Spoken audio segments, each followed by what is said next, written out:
West Coast Cookbook and Speakeasy with Chef Justice Putnam.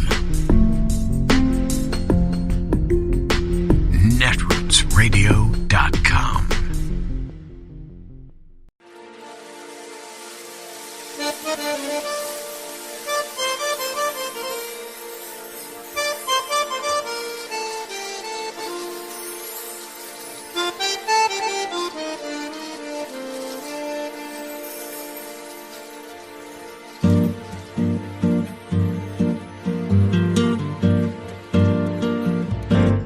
Je voudrais du soleil vert, des dentelles et des théières, des photos de bord de mer, dans mon jardin d'hiver.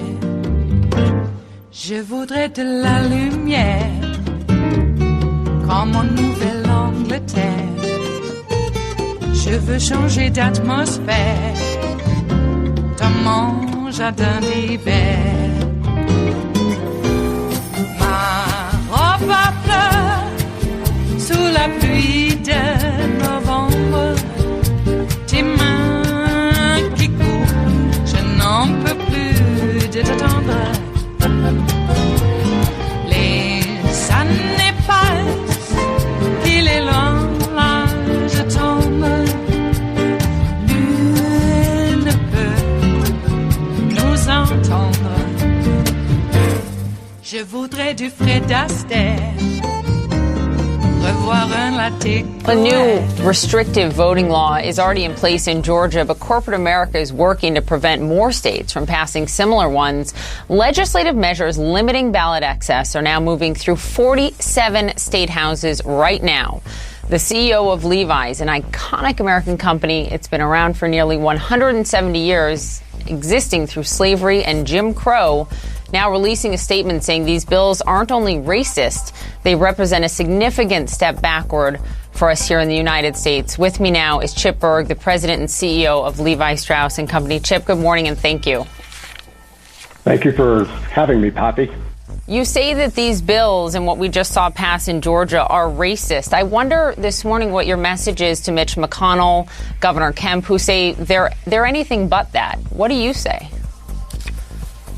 Well, I'm very concerned about our democracy right now, Poppy, and voting is a hard-won or hard-fought and hard-won right for all Americans. And I think what we're seeing is a backlash to the record voter turnout in 2020 and the baseless false narrative of voter fraud. And these moves in the 47 states that are considering these legislations and the legislation that just passed in Georgia are trying to restrict voters' access to the polls, and it is disproportionately hurting black and brown communities. The question then becomes, as you, someone with a big platform, a lot of money as a corporation that you can put to use, what you're going to do about it. I mean, you've got big operations in Texas, you've got operations in all of these states, and you've said we know we have to do more. What are you going to do? Well, we're going to primarily focus on doing everything that we can to ensure that our employees and our stakeholders, particularly in the states where we have our largest operations, Texas, Florida, Kentucky in particular, that we're going to do everything that we can to work with the legislatures to make sure that these restrictive laws don't go into place. We put our money where our mouth is as well. In 2020, we donated over $3 million from the Levi Strauss Foundation to different states. More than 10% of that went to Georgia specifically to work with nonprofit organizations that were committed to ensuring fair and equal access to the polls and ensuring that voters could get out and vote. And we're going to continue to do the same thing as we move forward. I think this whole debate really raises the key question of what's the role of a CEO, right?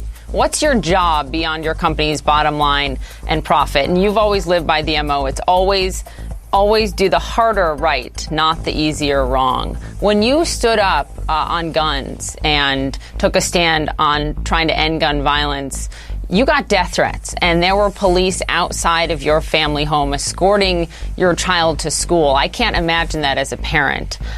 When you hear Mitch McConnell say there will be consequences for companies that take a stand on these voting issues, What do you say? I mean, what is the responsibility of a CEO today, Chip? Well, I've been a CEO now for about 10 years, and I can tell you that over that 10-year period of time, the role has changed dramatically. You know, the Business Roundtable talked about stakeholder management and ensuring that we are driving value for all stakeholders. I've got a large employee base globally. I've got communities where we work and where we serve the communities. So we've got a broad range of stakeholders, and I really do believe, and especially at Levi's, that I've got a platform, and we are committed to making change. This company has been around for 180 years, and a big part of the reason I believe we've been around for 180 years is we've not been afraid to take a position on issues that are really, really important, and not been afraid to stick our neck out on these tough issues.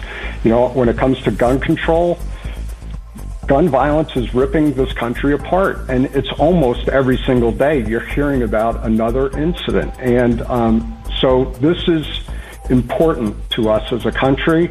And I serve the U.S. Army. We're not trying to repeal the Second Amendment. We are just calling for legislation that will make our world a safer place. I appreciate that, Chip. Two quick questions before you go. On infrastructure, you like the Biden infrastructure plan. It's expensive, $2.2 trillion. Does Levi support a 28% corporate tax rate, a hike, to pay for it? Well, I wouldn't go so far as to say that we support a 28% tax hike at this point. Let's let the legislation land and give lawmakers an opportunity to decide whether there are trade-offs to be made. But I think it's fair to say that we would be willing to pay our fair share, if you will. We think that this will be really good. It'll put Americans to work. It'll be good for the economy. It'll be good for our business. And we definitely need infrastructure improvements. We're willing to pay our fair share. I think 28% pushes a threshold that a lot of businesses are going to find very difficult to swallow. It is Monday, the 12th of April of 2021, and you are in West Coast Cookbook and Speakeasy. I am your chef de cuisine, Justice Putnam. Gunner the English Bulldog is our snoozing sous chef. And our daily special is River City Hash Mondays. It's been a weekend, and we know what that means, yes. We've sliced and diced and taken what's left over. Don't call them leftovers, but we reconstruct that into a lovely gourmet dish. Is it a frittata? That would be too easy. But nonetheless, happy Monday to you. Some weird golf tournament is over, but the Japanese guy won. So, there you go. The world comes around and it comes around, and the Masters, is a racist event like no other. There was some pictures going around, photographs going around of spectators at the Masters. Now, Augusta did impose and require the wearing of masks and practicing social distancing, etc., etc. So now, of course, you can't really tell distance that easily in a photograph. You can by the angle of shadows, for instance, and knowing where, what time of day it was. So that is one way to be able to measure distance in a photograph. But it didn't look like they were practicing social distancing rules, and they had their damn masks down around their chins. Augusta only required the wearing of masks, not how you wear the mask. My God. Anyway, the Japanese kid won. I say kid because anybody under the age of 40 now is a kid. I'm sorry. But, the Japanese kid won. And wasn't that long ago. Really wasn't that long ago that Augusta didn't allow anybody of color, let alone a Japanese guy, to play there, let alone win. They would have made sure that didn't happen. But that's good. I slept through most of it. Well, isn't that is what golf is for? Weekend naps. Okay, you can't nap during basketball. There's too much going on. Sometimes you can nap during baseball, but I wouldn't suggest it, okay? Just because. Anyway, we do have baseball season coming up. Ooh, boy, in fact, it's right here. Yes, we had opening day, too, here out on the West Coast for a lot of our teams. And our teams? What am I talking about? Yeah, our teams out here on the West Coast. And so things are not getting back to normal, because what is normal? Things are the way they are. So those of us who have gotten our second shot, I would suggest we still wear masks out there. Are we going to stop washing our hands? I keep harping on this. I mean, just because we're vaccinated doesn't mean we can stop washing our hands. I also like the idea that the incidences of the common cold, flu, other airborne type diseases that are also transferred through dirty hands have been decreased dramatically since the COVID-19 pandemic and the wearing of masks and the judicious washing of our hands before we touch our faces and other orifices. The face is an orifice? Well, in this instance, we're just going to label it as such. Okay? And also transferring those germs to other people, too. So those incidences have been dramatically decreased because of simple things like sanitation habits. Who knew? So let's keep washing our hands. We might continue wearing a mask. Lots of the world were wearing masks before this pandemic. But we're so exceptional. Well, we could also be, as I like to say, judicious. Why don't we? Lots of other news out there in the world. Pardon me. They're continuing to kill black kids. And like I said, anybody under the age of 40 is a kid. And this kid was, 21 less? Just this morning. Had like one of those air freshener things hanging off his mirror. I guess you can't do that in near Minneapolis. Not if you're black and a kid. So another one of those, just mere miles from where George Floyd and Derek Chauvin had their altercation. So we'll see what comes of that. And of course, the other, big news was the now just released video of the Army lieutenant being roughed up by some cracker cops. So they fire the cracker cops now. But it's interesting because in the report, now they didn't charge the lieutenant. But in the report, the police chief said that the Army lieutenant obstructed justice. I guess while being black and having pepper spray sprayed in his face for no reason at all, other than he was black. He obstructed justice by driving to a well-lit area. Yeah, I would. That's what I tell my granddaughters. I don't care who's behind you, if they got flashing lights or they don't. They want you to pull over, go to a public area well-lit with lots of people, please. Do it. I don't care. And some people drive right to the police station if they know where it is. You want to stop me? I'll just drive to your place. Obstructing justice? Was that obstructing justice? Plus, he was uniformed. He was a uniformed military officer. Now, if these cracker cops, now we have to understand, our police force in general are all former military.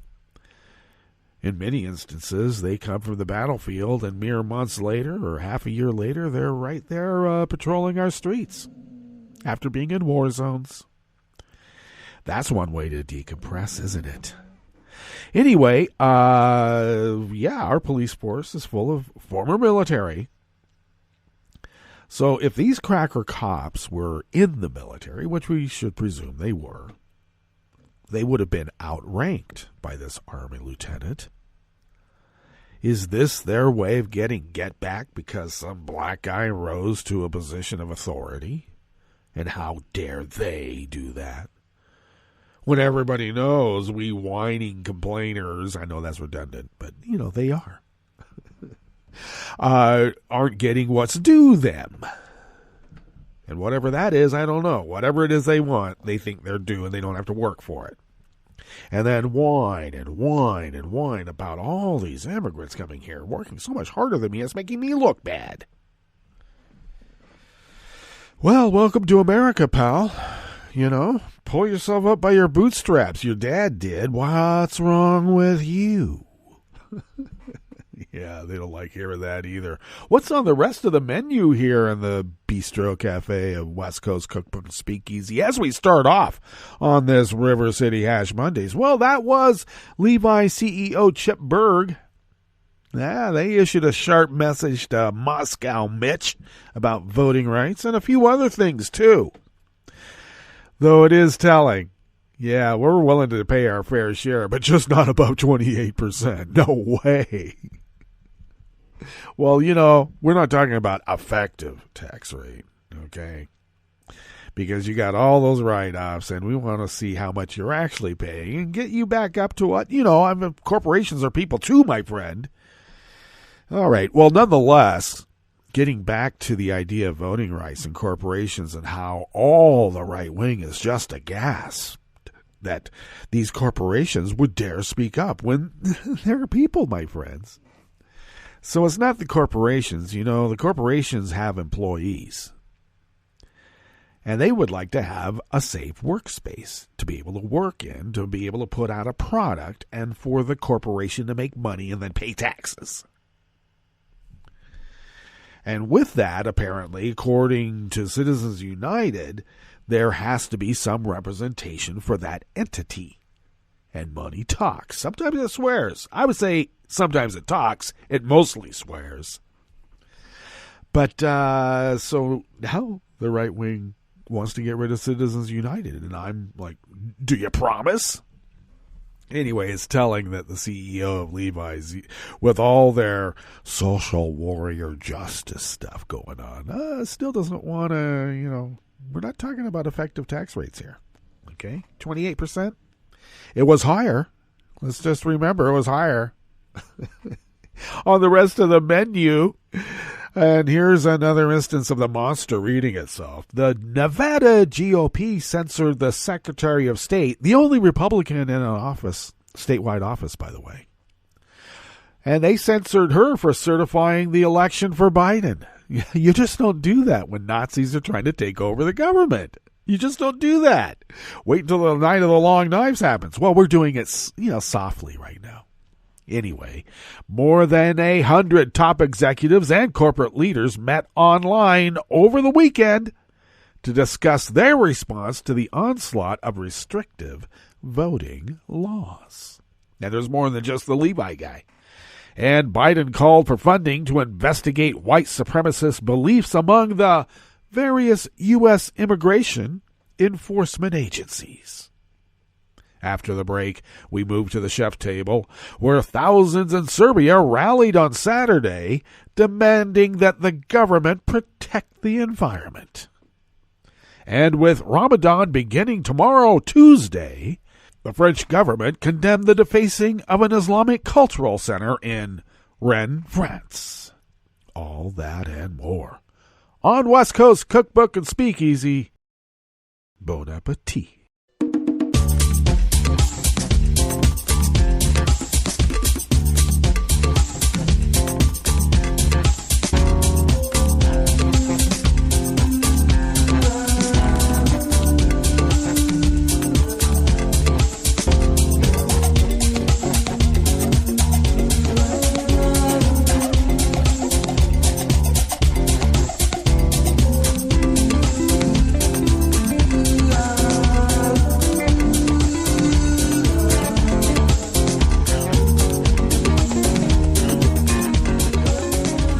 near the bottom of our homepage at netrootsradio.com. To the right of the page is our chat room link, and the chat room is monitored by Kelly Lincoln, who does so much more than just monitor that chat room.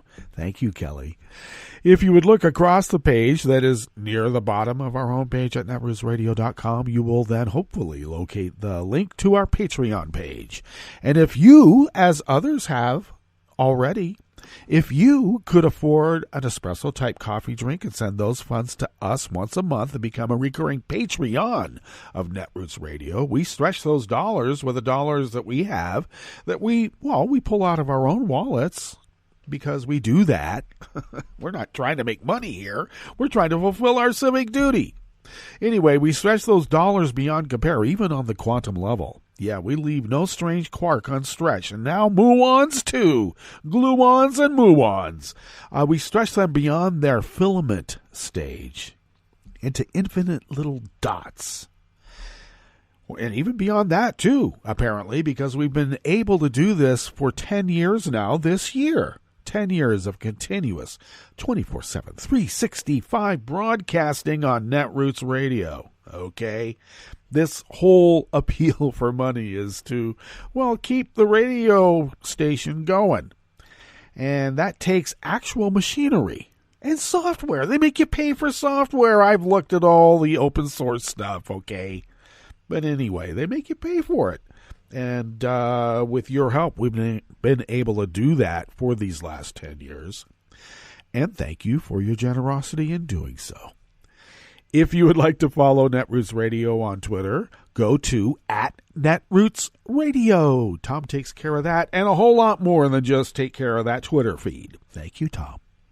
Follow me on Twitter at Justice Putnam. I post the show notes and links diary on Daily Kos. This is just as an aside. But I posted about 10 minutes before showtime on Daily Kos, and then I linked that diary up on Twitter and other social media platforms. You do know who they are. We all do. Follow the show on Twitter at Cookbook West. And please, really, please do pick up podcasts by way of Spreaker, Stitcher, TuneIn, iHeart, YouTube, iTunes, and wherever fine podcasts can be found.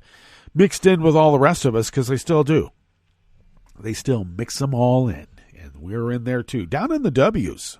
Okay, how's that for branding? Jeez. This first offering in the Bistro Cafe part of West Coast Cookbook and Speakeasy, because this is a salon and we have the chef's table awaiting. I know amuse-bouche is supposed to be in the beginning, but we do it differently here because we're Americans. Anyway, it comes out of the Associated Press by Michelle L. Price.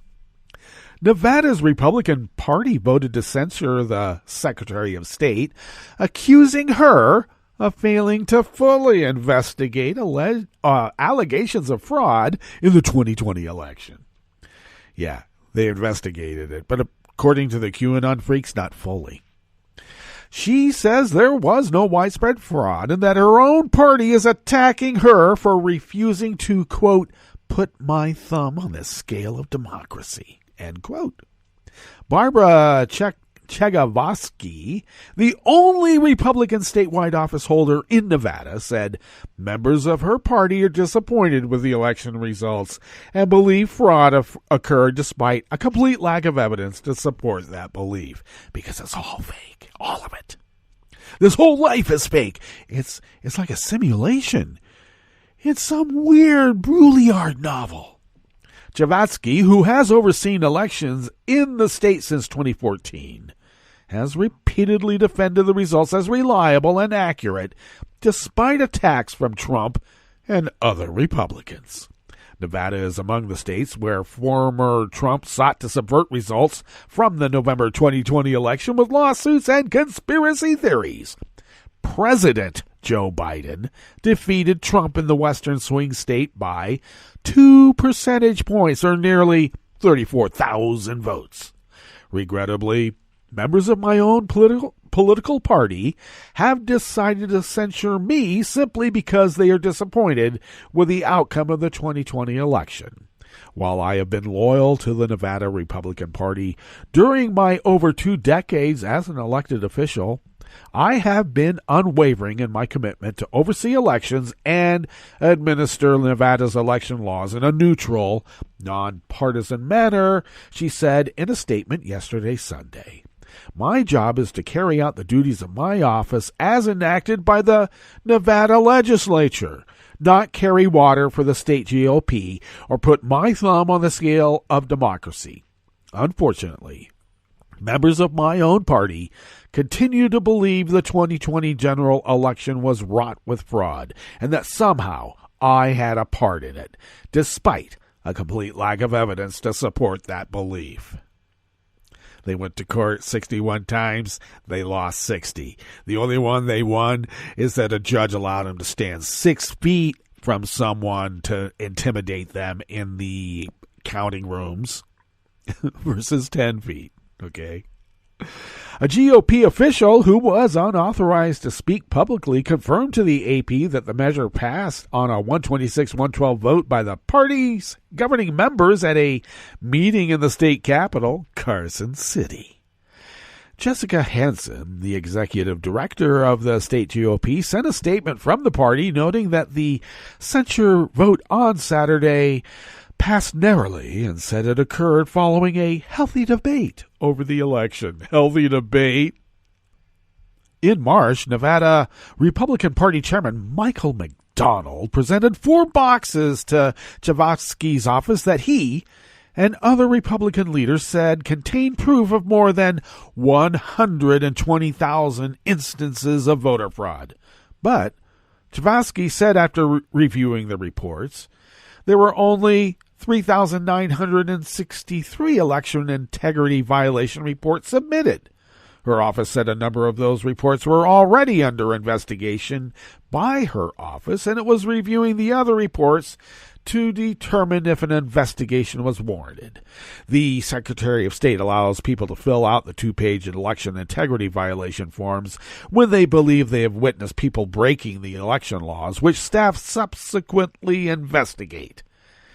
And Chavatsky is among a handful of Republicans who have been censored by their own parties in recent months after finding themselves at odds with Trump and his supporters. State Republican parties in North Carolina, Louisiana, and Alaska voted to censor U.S. Senators Richard Bergh, Bill Cassidy, and Lisa Murkowski for their votes to convict Trump at his second impeachment trial, and the Wyoming GOP censored Republican U.S. Rep. Liz Cheney for voting to impeach Trump. Arizona's Republican Party in January voted to censor Senator John McCain's widow, Cindy McCain, and former Senator Jeff Flake, both of whom endorsed Biden, and Governor Doug Ducey, who signed a certification of Biden's victory in that state.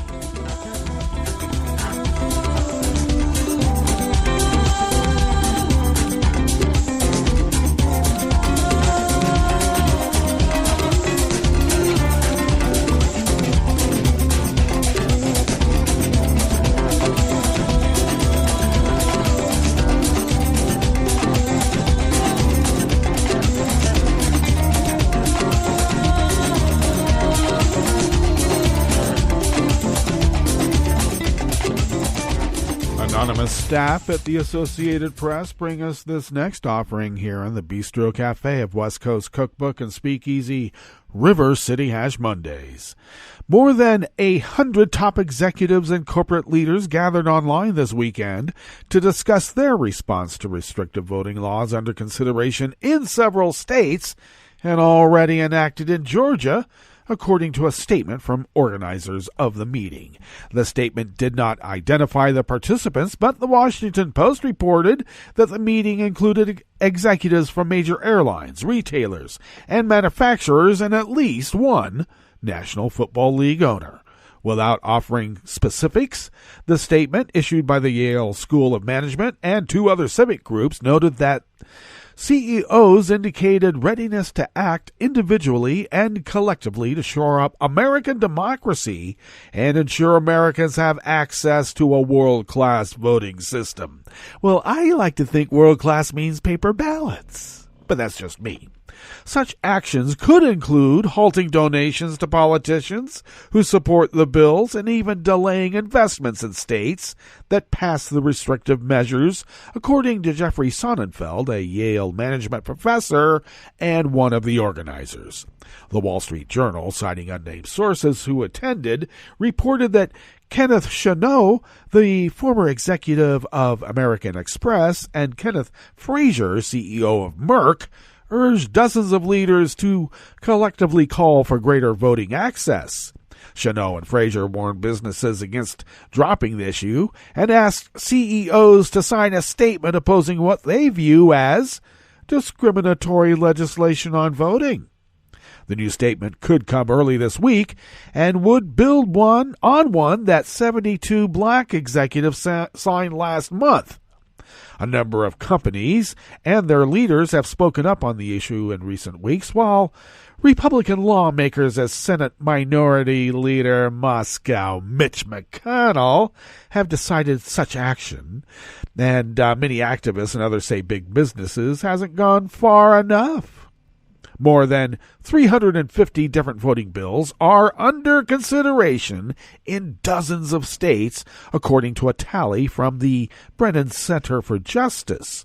The Journal reported that some executives on the call described some bills as either racist or restrictive, and several participants described their efforts as critical to democracy rather than partisan.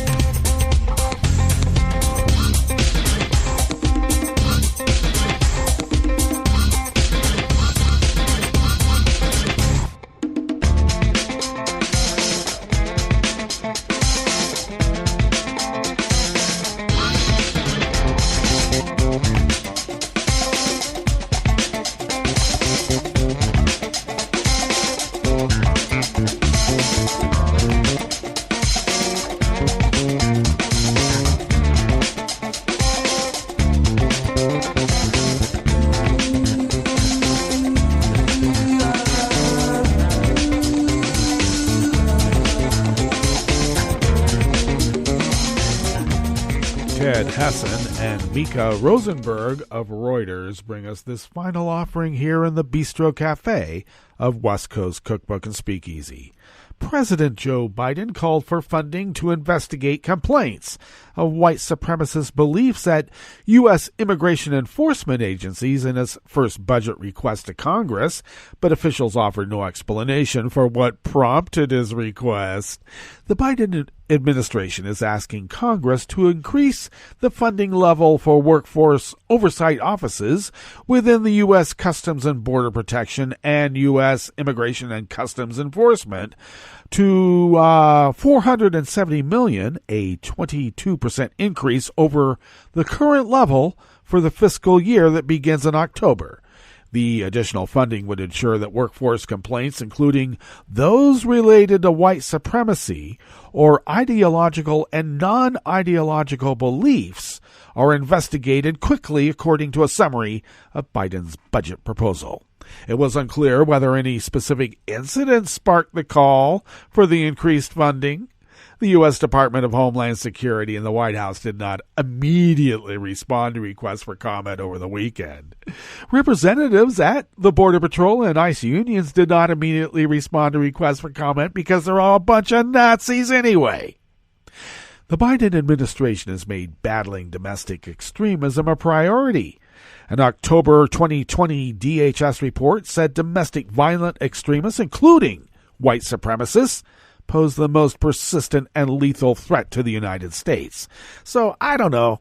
It seems reasonable that if you got a bunch of white supremacist Nazis in your immigration and border patrol, you ought to purge them.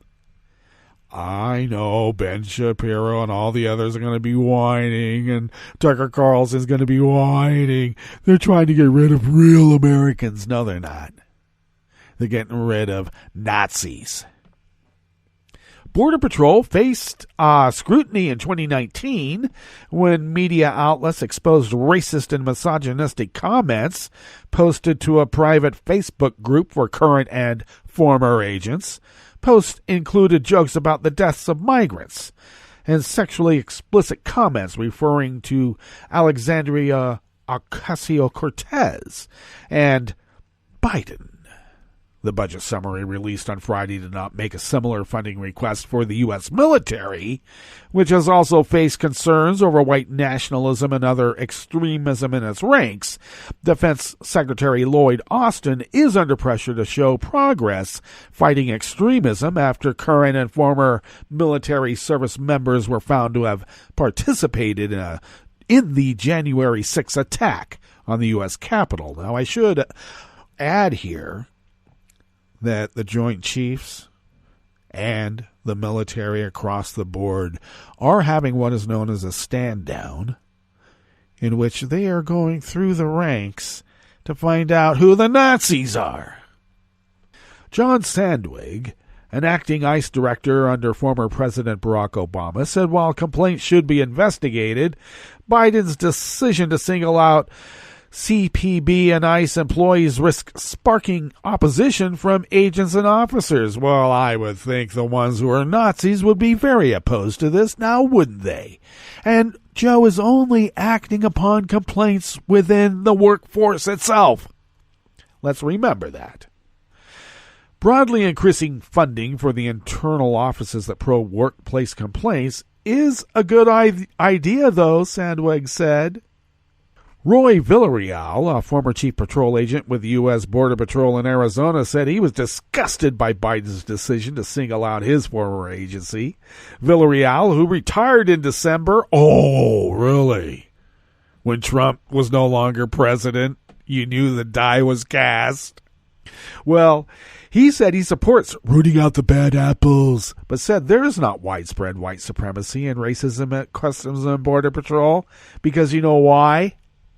He thinks that because Hispanics made up more than half of the Border Patrol workforce in 2016. Oh, some of my best friends at Border Patrol were racist Hispanics. Is that what he's saying?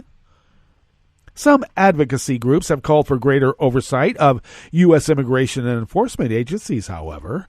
In a February report, the Washington-based American Immigration Council said the Border Patrol has been steeped in institutional racism since its creation in 1924. The report detailed instances of agents using racial slurs, sexual comments, and other offensive language. The White House budget proposal is a request of Congress to provide funding in fiscal year 2022, which begins on October 1st of 2021. The document reflects Biden's position on the spending, which will ultimately need to be appropriated by Congress. That's a little civics lessons for those of us who don't already know. But we know. And what else do we know?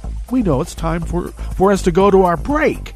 And when we get back from that break, do you know that we're going to go through weather from around the world? And we will finish up with the stories that we have curated for you today, you know. You are listening to West Coast Cookbook and Speakeasy. We will be right back. You are listening to netrootsradio.com.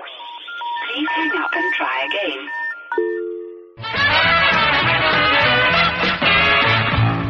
From a point at sea to the circles of your mind, a new force is at work for planetary transformation. New radio for a new Earth.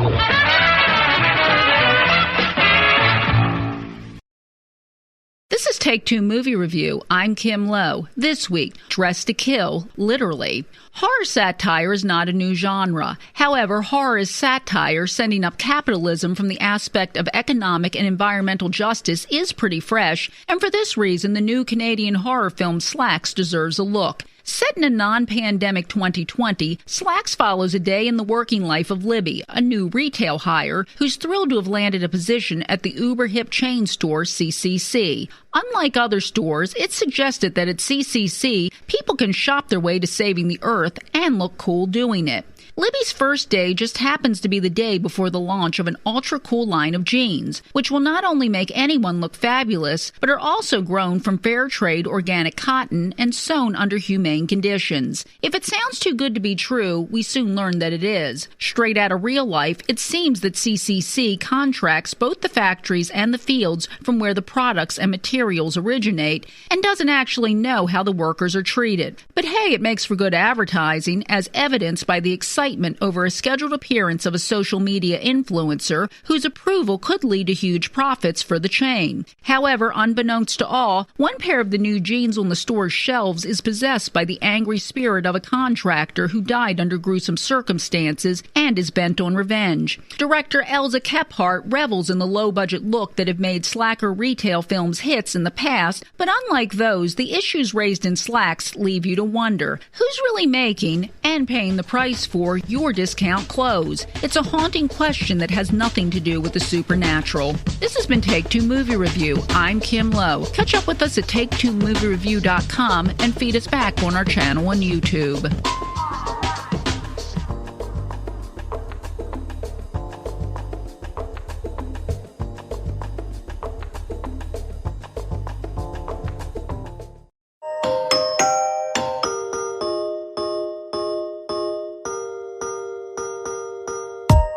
Hi, and welcome to COVID Quickly, a bi-weekly Scientific American podcast series. This is your Fast Track update on the COVID pandemic. We bring you up to speed on the science behind the most urgent questions about the virus and the disease. We demystify the research, and we help you understand what it really means. I'm Tanya Lewis. I'm Josh Fishman. And we're Scientific American's senior health editors. Today, we're talking about when we'll know if vaccines are safe for kids. Why Joe Biden's claim that everyone is eligible for vaccines isn't good enough. And how a tiny country proved that rapid testing can stop COVID spread. Several companies are currently testing their vaccines in kids, as Scientific American contributor Melinda Wenner-Moyer recently reported. Pfizer just announced results showing its vaccine is 100% effective in preventing COVID symptoms in 12 to 15-year-olds. Moderna has been testing its vaccine in 12 to 16-year-olds. Both companies have now begun testing their vaccines in children aged 6 months to 11 years. And Johnson & Johnson announced plans to test its vaccine in children and adolescents as well. We know that kids in general are less likely to get very sick from COVID, but they can still spread the virus to others and can, in rare cases, become severely ill. So vaccinating kids is definitely important. Then why are we only vaccinating kids now? Well, companies wanted to make sure their vaccines were safe in adults first before testing them in kids. They also wanted to be certain it doesn't cause a harmful immune response to the disease, which is what happened with a dengue vaccine in the Philippines a few years ago.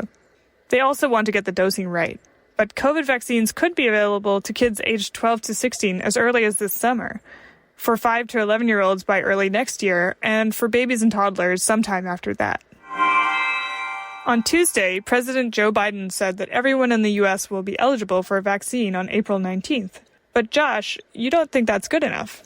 It's not. Being eligible isn't the same thing as actually getting an appointment for a shot. The White House is saying we can all get in a virtual line now.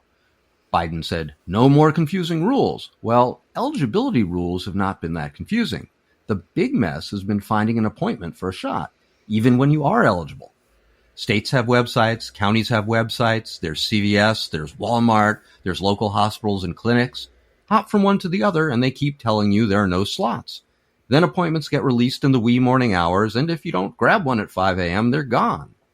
The reality is that if you sign onto this virtual line and wait for the magic vaccine genie to hand you an appointment, you may not get one. You have to get very active and hunt through all the different sites yourself. So have you got a solution in mind? Well, if there was one centralized place where you could sign up for an appointment, even if it is 2 months from now, you'd know that you're getting your shot. Everyone knew in the fall that we'd have to vaccinate 300 million people. And yes, that's hard. And it's great that we're getting more doses out there. But a reservation system for those doses isn't that hard. Nobody in the Biden administration has explained why we're staying with this haphazard system. People, just regular folks, have come to the rescue here. Vaccine hunter Facebook groups have sprung up in every state. They have dedicated volunteers helping people make appointments and alerting you when a batch of local slots open up. These are amazing people helping their neighbors, and you can find lists of these groups at a website, vaccinehunter.org. So, sure, get in the virtual line, but don't just stand there. If you're eligible for the shot, ask for help and make the effort to get one. Since people are still getting infected, rates are going up in several states, we still need COVID testing. Why is that so important, and could new kinds of testing help? That's right. Even though millions of people are getting vaccinated in the U.S. every day, the pandemic is far from over. Cases have stopped declining in many states and are starting to tick up again as a result of more contagious variants and relaxing of restrictions. That's why it's so important to keep testing people. I recently interviewed Martin Pavelka, a top epidemiologist in Slovakia, where they rolled out a massive testing program using so-called rapid antigen tests. These are cheaper and simpler to use than PCR tests, albeit slightly less accurate. Slovakia found that rapid testing the majority of its population, in combination with a brief shutdown, helped reduce the prevalence of COVID by nearly 60% late last year. The U.S. Food and Drug Administration just authorized several rapid antigen tests that you can get over the counter. People can use these at home or in other settings and can get results in half an hour or less. These tests could be an important part of getting the country back to normal, whatever that means.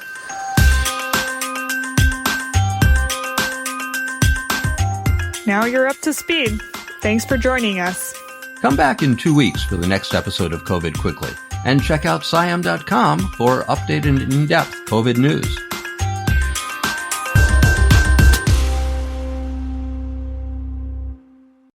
Hi, I'm Tom Hartman, and since you're listening to netrootsradio.com, show your progressive side and go to the donate button on the bottom of the homepage. It's progressives like you who power Netroots Radio and keep the progressive message beaming everywhere 24 hours a day.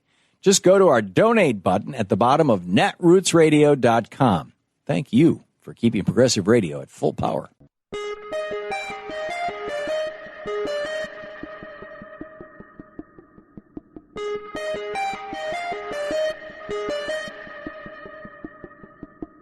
On Election Day 2016, when Crystal Mason of Fort Worth, Texas, age 46 and mother of 3, went to her local polling place, her name wasn't on the voting roll, so at the urging of poll workers, she used what's called a provisional ballot, which was never counted, and for which, get this, she was prosecuted and sentenced to jail for 5 years. I'm Baratunde Thurston from The Onion, and also, mother. You're listening to the Civil Liberties Minute with ACLU attorney Bill Newman.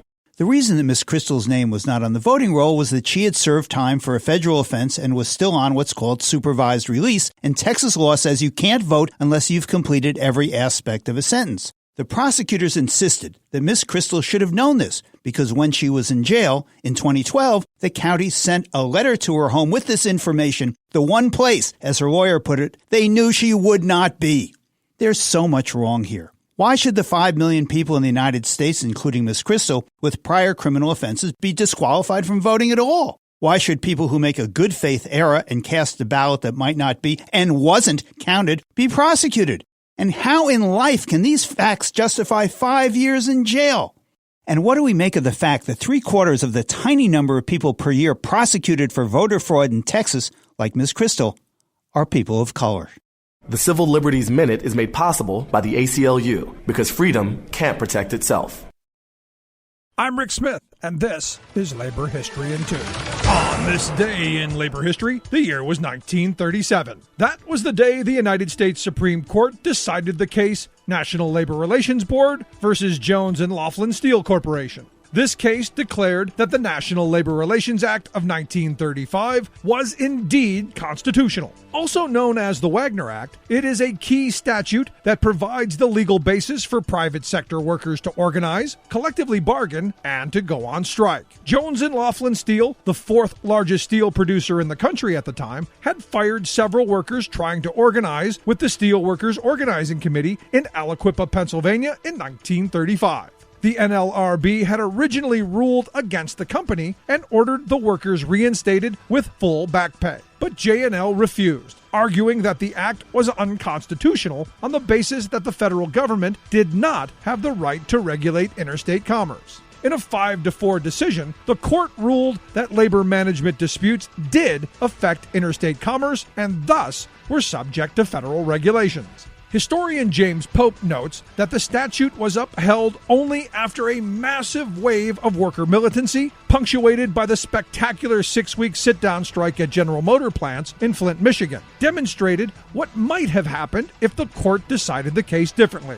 And in his book, The Last Great Strike, Little Steel, the CIO, and the Struggle for Labor Rights in New Deal America, legal scholar Ahmed White adds that the case was decided only after 2 years of legal uncertainty. Before Jones and Laughlin was decided, CIO unions were already negotiating and signing collective bargaining agreements. Ruling the Wagner Act constitutional has nonetheless benefited millions of workers for decades. For more information, go to laborhistoryin2.com, like us on Facebook, follow us on Twitter at laborhistoryin2.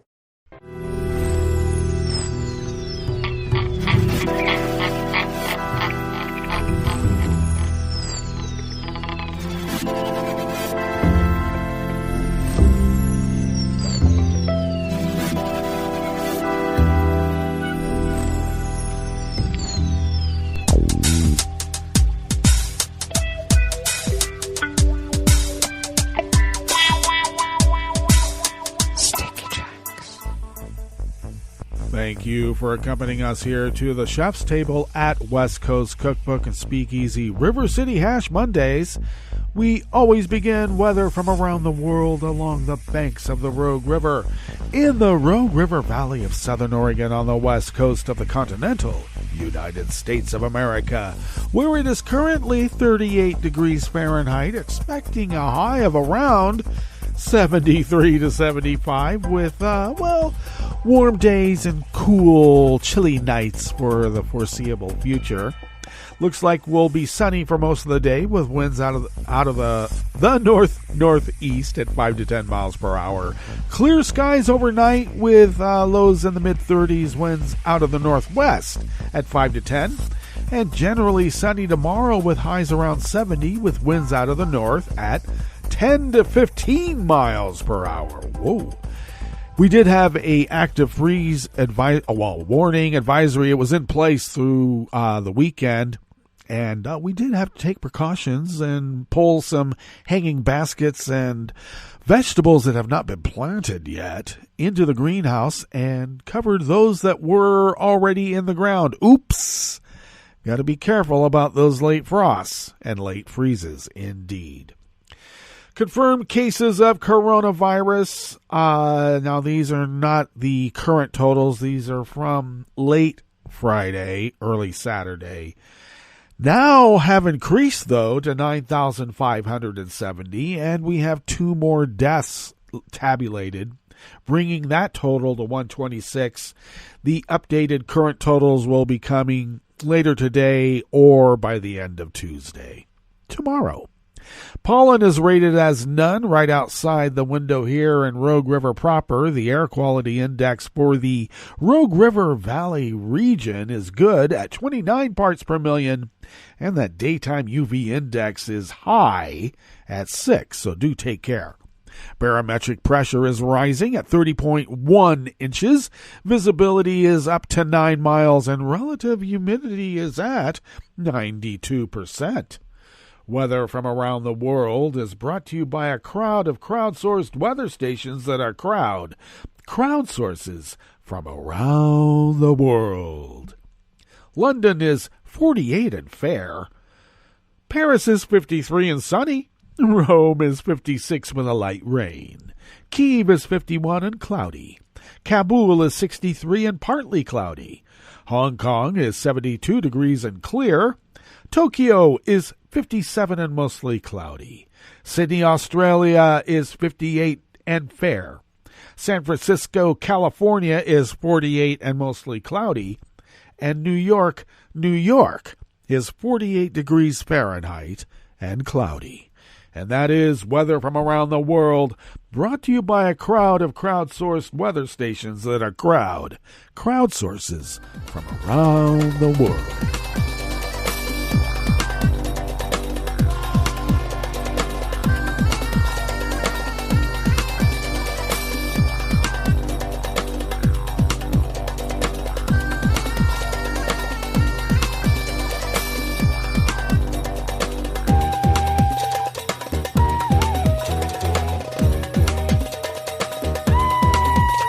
Giovanna Geck of the Associated Press brings us this first amuse-bouche here at the chef's table at West Coast Cookbook and Speakeasy. Protesters in Serbia rallied Saturday demanding that the government protect the environment in a Balkan nation that has seen record levels of air pollution and scores of other ecological problems following decades of neglect. Several thousand people gathered outside the Serbian parliament building in the capital of Belgrade for an ecological uprising against what organizers say is a widespread environmental devastation in the nation aspiring to join the EU. Some wore face masks to ward off coronavirus, but not all. Serbia has faced mounting problems that include poor garbage management and high air pollution caused by the use of poor quality coal and other pollutants. Rivers have been polluted by toxic industrial waste, and many cities, including Belgrade, lack good sewage and wastewater systems. We came to say no to those who jeopardize our rivers and our nature every day, said Alexander Jovanovic, who belongs to a movement opposed to building small hydropower plants on Serbia's rivers. Protesters carried banners reading, "Cut corporation and crime, not forests," or "Water is life," and "Plant a tree," referring to shrinking green areas in the city, particularly in Belgrade, where huge concrete residential areas have sprung up in recent years. Well, you know, if you plant it, it's going to grow. The protesters demand a ban on building small hydroelectric plants, better environmental education, greener urban areas, and cleaner air. International studies have suggested that air pollution is shortening the lifespans of people living in the Western Balkans.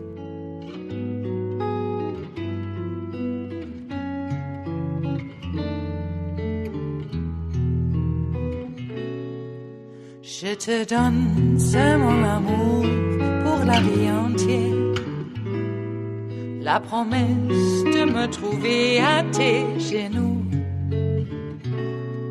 Aussitôt que tu m'appelles, rester toujours fidèle, c'est tout, c'est tout.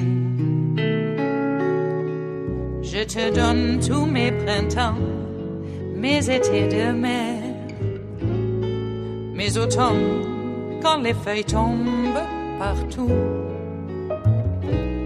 Si ce n'est pas une bonne affaire, je te donne tous mes hivers. Reuters staff bring us this final amuse-bouche here at the chef's table at West Coast Cookbook and Speakeasy.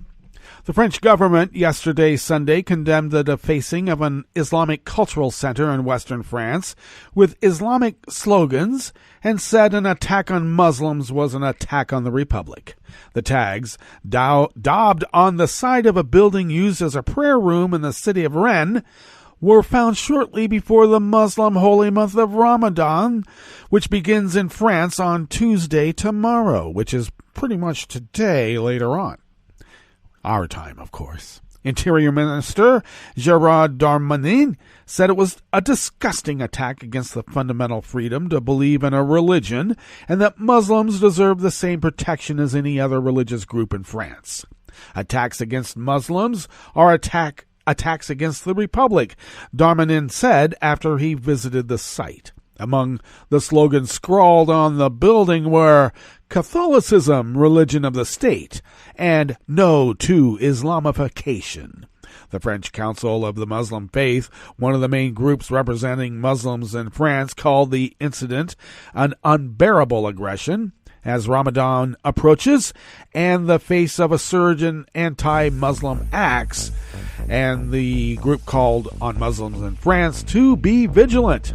Now, of course, France follows a strict form of secularism, which is designed to separate religion and public life. Well, that brings us to the end of our broadcast period for the day, but you do know Netroots Radios will broadcast on, and we'll meet up tomorrow for Tarrytown Chowder Tuesdays. So do stay tuned to Netroots Radio all day and all night for all the breaking news as it breaks, and we'll meet up here tomorrow, right here in West Coast Cookbook and Speakeasy. Bon appetit.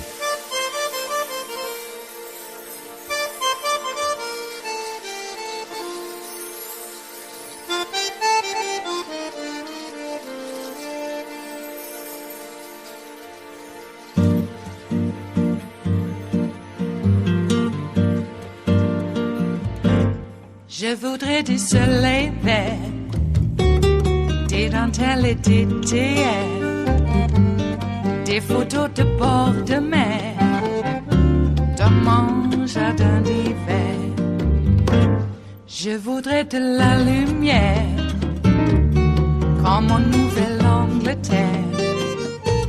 Je veux changer d'atmosphère, dans mon jardin d'hiver. Robe à fleurs, sous la pluie de novembre, tes mains qui courent, je n'en peux plus de t'attendre. Les années passent, qu'il est loin, là je tombe.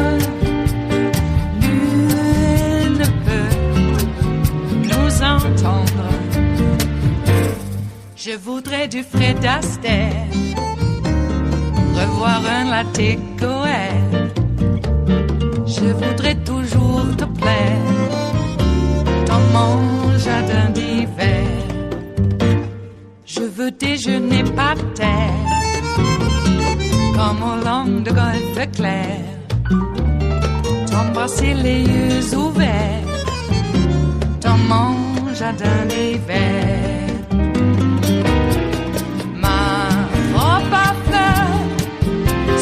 Pluie de novembre, tes mains qui courent, je n'en peux plus de t'attendre.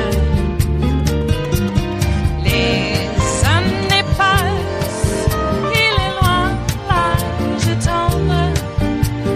Nul ne peut nous entendre. Ba-da-da-dum-di-da-dum. Ba-da-da-dum-di-da-dum. Ba-da-da-dum-di-da-dum. Dans mon jardin d'hiver. Ba-da-da-dum-di-da-dum. Ba-da-da-dum-di-da-dum. Ba-da-da-dum-di-da-dum. Dans mon jardin d'hiver. Dans mon jardin d'hiver. Dans mon jardin d'hiver.